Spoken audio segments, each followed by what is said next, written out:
ಮಿತ್ರರೇ, ಇವತ್ತಿನ ದಿವಸ 10 KSRTC ಪ್ರಮುಖ ವಿಷಯಗಳು.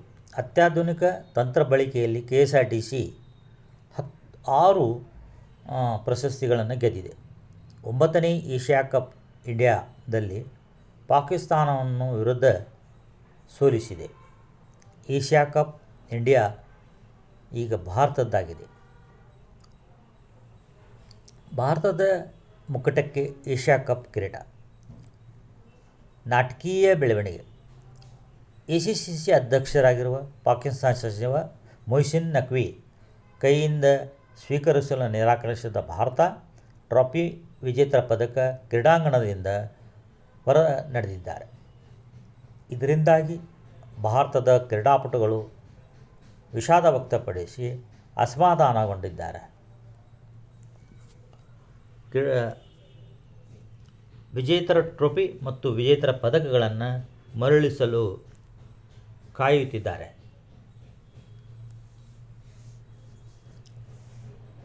ಏಷ್ಯಾ ಕಪ್ ಈಗ ಭಾರತದಾಗಿದೆ. ಪಾಕಿಸ್ತಾನಕ್ಕೆ ಈಗ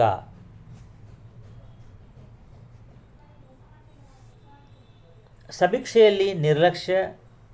ಪಾಲಿಕೆ ಸಿಬ್ಬಂದಿ 26,53,000 ಈಗಾಗಲೇ ಜನಗಣತಿಯಾಗಿದೆ. ಮತ್ತು ಇವತ್ತು ವಿಶ್ವ ಹೃದಯ ದಿನ ಆಚರಿಸಲಾಗುತ್ತದೆ. ಹೃದಯಘಾತ ನಂತರ 60 ನಿಮಿಷಗಳು ಅತ್ಯಮೂಲ್ಯ. ಪ್ರತಿದಿನ ವೈದ್ಯರ ಸಲಹೆ ಪಡೆಯಬೇಕದು ಅವಶ್ಯ.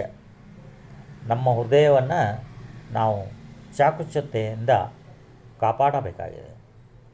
ಹೃದಯದ ಕಡೆ ಗಮನ ಕೊಡಬೇಕಾಗಿದೆ. ಶುಚಿತ್ವ ಮತ್ತು ಸಾತ್ವಿಕ ಆಹಾರವನ್ನು ತೆಗೆದುಕೊಳ್ಳಬೇಕಾಗಿದೆ. ಕುಗ್ಗದಿರಲಿ ನಮ್ಮ ಹೃದಯದ ಕವಾಟ. ಪ್ರತಿದಿನ ವ್ಯಾಯಾಮ ಮಾಡಬೇಕಾಗಿದೆ. ಮೈಸೂರು ದಸರಾಕ್ಕೆ 80,000 ಜನ ಭೇಟಿ ಕೊಟ್ಟಿದ್ದಾರೆ. ನಾಡಹಬ್ಬ ದಸರಾ ಮಹೋತ್ಸವ ವಿಜೃಂಭಣೆಯಿಂದ ನಡೆಯುತ್ತದೆ. ಬಿಳಿ ಉಪ್ಪುಕ್ಕಿಂತ ಕಪ್ಪು ಉಪ್ಪು ಬಳಕೆ ಎಂದು ವೈದ್ಯರು ಮತ್ತು ಸಾಕಷ್ಟು ತಜ್ಞರು ಹೇಳುತ್ತಿದ್ದಾರೆ. ಆದ್ದರಿಂದ ಬಿಳಿ ಉಪ್ಪನ್ನು ಬಿಟ್ಟು ಕಪ್ಪು ಉಪ್ಪನ್ನು ನಮ್ಮ ಆಹಾರದಲ್ಲಿ ಬಳಕೆ ಮಾಡಬೇಕು. ಕಪ್ಪು ಉಪ್ಪು ಆಹಾರದ ರುಚಿ ಕೊಡುತ್ತದೆ. ನಮ್ಮ ಆಹಾರದ ಆರೋಗ್ಯ ಕೂಡ ಪ್ರಯೋಜನವಾಗುತ್ತದೆ. ನಮ್ಮ ಆಹಾರದಲ್ಲಿ ಉಪ್ಪು ಮತ್ತು ಖಾರ ಮತ್ತು ಎಣ್ಣೆಯನ್ನು ಕಡಿಮೆ ಮಾಡಬೇಕಾಗಿದೆ. ಕಿಚ್ಚ ಸುದೀಪ್ ಅವರು 12ನೇ ಬಿಗ್ ಬಾಸ್ ನಿನ್ನೆ ಪರಿಚಯಿಸಿದ್ದಾರೆ. ಬಿಗ್ ಬಾಸ್ ಕನ್ನಡ 12 ಈಗ ಕಾರ್ಯಕ್ರಮ ನಡೆಯುತ್ತದೆ. 19 ಸ್ಪರ್ಧಿಗಳು ಫೋಟೋ ಸಮೇತ ಇದೆ. ಇದು 19 ಸ್ಪರ್ಧಿಗಳು ಈಗ ಈ ಬಿಗ್ ಬಾಸ್ ಅರಮನೆಯಲ್ಲಿ ಪ್ರವೇಶ ಮಾಡುತ್ತಾರೆ. ಇವರ ಆಟ ರಮಣೀಯವಾಗಲಿ ಅಂತ ಭಾವಿಸುವ ಹಾಗೂ 2ನೇ ಸ್ಪರ್ಧಿ ಕಾವ್ಯ ಶೈವ ಭಾಗವಹಿಸುತ್ತಿದ್ದಾರೆ.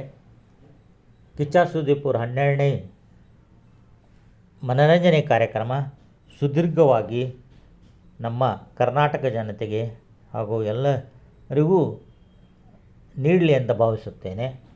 ಅದೂ ಅಲ್ಲದೆ ಮನದ ಕಡಲು ಸಿನಿಮಾ ನಟಿ ರಾಶಿಕಾ ಶೆಟ್ಟಿ ಬಿಗ್ ಬಾಸ್ ಅಂಗಳಕ್ಕೆ ಬಂದಿದ್ದಾರೆ.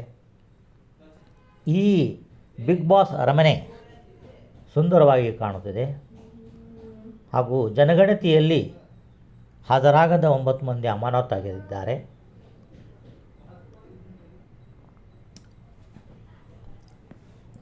ಮಾನ್ಯ ಮುಖ್ಯಮಂತ್ರಿಗಳು ಸಮೀಕ್ಷೆ ಹಾಜರಾಗದ ನೌಕರರಿಗೆ ಶಿಸ್ತಿನ ಕ್ರಮ ಕೈಗೊಳ್ಳಲು ಆದೇಶಿಸಿದ್ದಾರೆ.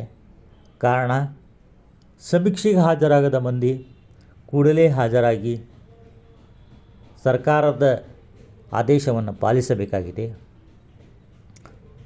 ಸಮೀಕ್ಷೆ ಹಾಜರಾಗದ ಇತರೆ ಎಲ್ಲ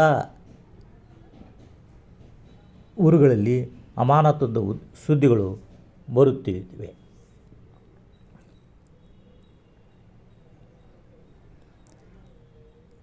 ಹುಬ್ಬಳ್ಳಿಯಲ್ಲೂ ಸಹ ಪಾಲಿಕೆ ಸಿಬ್ಬಂದಿ ಸಸ್ಪೆಂಡ್ ಆಗಿದ್ದಾರೆ. 26,53,00,000 ಮನೆಗಳ ಸಮೀಕ್ಷೆ ಪೂರ್ಣಗೊಂಡಿದೆ. ಕರ್ನಾಟಕದಲ್ಲಿ ಈಗಾಗಲೇ 26.53 ಲಕ್ಷ ಜನ ಮನೆಗಳ ಸಮೀಕ್ಷೆ ಪೂರ್ಣಗೊಂಡಿದೆ ಅಂತ ಚಿತ್ರದುರ್ಗದಲ್ಲಿ ಕೂಡ 68 ಸಮೀಕ್ಷೆಗಳಿಗೆ notice. Video. Thank you for watching my video.